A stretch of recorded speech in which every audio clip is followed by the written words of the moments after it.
everyone. This week, all of my students had to do traditional geisha makeup. I thought it was only fair if I attempted it myself, since I was forcing them all to do it. Traditional geisha makeup is very pretty. Go ahead and attempt that myself and talk y'all through it. Let's get started. Clown White Face Paint by Cinema Secrets. Traditionally, geishas use a mixture of rice powder and water to create the paint, and then they will set it all over with dry rice powder to get that perfectly smooth, even application. Interesting little weird fact, the ancient geisha white face paint was actually made out of bird poo and rice powder. Yeah, not joking. They use bird poo because it has a white color, and then they mix it with rice powder and apply it all over. I'm really kind of grateful that we now have clown white face paint because I don't really want to go that traditional, even though everything is a very time-consuming task. Full face geisha makeup was not worn by every geisha. It was reserved only for those who were at the highest levels. They would, as they graduated from level to level, they would be given more layers to the whole traditional look, but only the very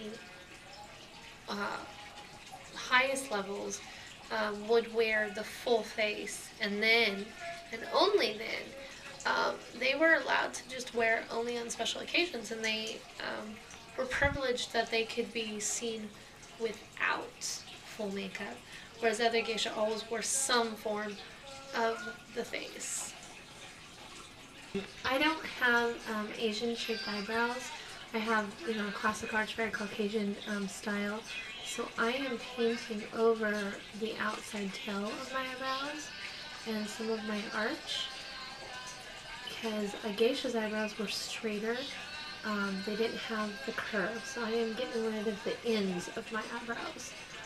And cover those with makeup as much as possible to kind of disguise them, which is difficult because I have thick eyebrows. And I'm pretty much white everywhere, so I'm going to go ahead and use a white setting powder and set all of my makeup. I'm pressing it in. That will absorb more moisture and really pack it in. Because the clown white is pretty creamy, and if you just fluff coverage over it, it's not going to wear well. So I'm really just going to set it really well with all the powder, and then once I'm done, I can move on to the rest of the details. Another nice thing about setting with the powder is see how much smoother my coverage looks. It's because it has pigment to it. It has white pigment. So it's going to help smooth out any streaks left by my makeup brush. And so my face will get all very smooth and very white. I have Asian shaped eyes. I have very round eyes. So I'm going to use eyeliner to try to give them a more of an almond shape to give more of an Asian appearance. So I'm going to use some black eyeshadow at first. It kind of works like a stencil, where I can get the idea of what shape I need to do, and then I can build up and go over it with liquid as needed. The problem is I can't really wing my eyes, because see, I have this fold here, and that distorts the shape of my eye. So I need to be able to draw it out and almond it without having this give me a weird little loop-de-loop. So I gotta watch that. So I did a thick black liner on top and tried to bring it down a little bit in here to give myself a little more of an almondy, and I pulled it a little more this way, and then I'll do makeup on the outside. So I'm just taking some red eyeshadow and putting it just towards the outside of the eye.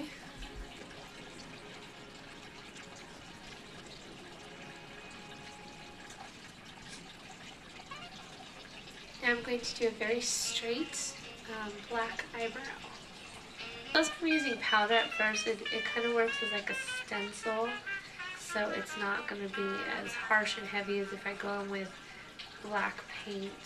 I'll do that once I have the kind of shape and angle that I want.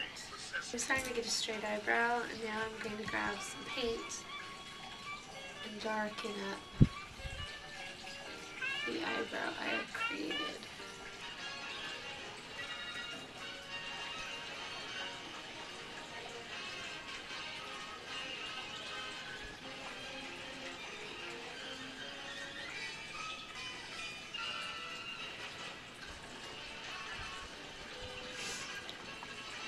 My lips are really ticklish.